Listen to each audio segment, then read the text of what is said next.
चल कोई जोर बिछा दे। झुमका गिरा के दिल उड़ा दे ले, एक नजरिया में पागल बना दे ले। मेरी हिला के जब तू चलती, पूरा जिला में आग लगा देली। लाल चुनरिया हवा में उड़ेला, दिलवा हमार धीरे धीरे जुड़ेला। डीजे बोले वॉल्यूम बढ़ा दा, आज स्टेज पे बवाल मचला।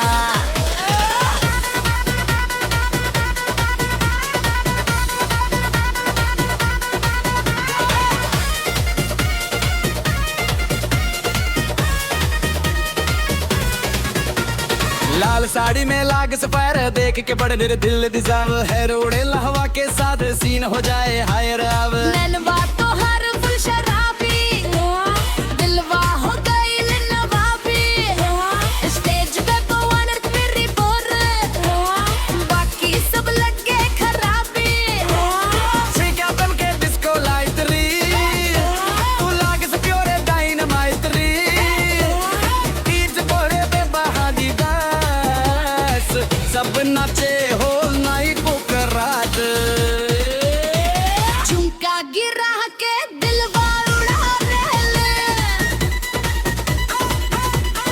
एक एक नजरिया में पागल बगा ले।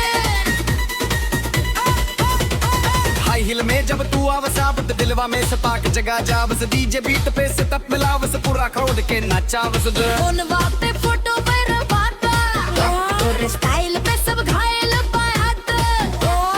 एक मुस्की पे जानू नोदी, तू सोशल मीडिया विरल आँखियाँ तेरी दीप समंदर हो, हम डूब गई नी पूरा अंदर हो। तू बोले मीठे दूगो बात, दिलवा हो जार सरेंडर करा दे। झुमका गिरा के दिलवा उड़ा दे ले, एक नजरिया में पागल बना दे ले।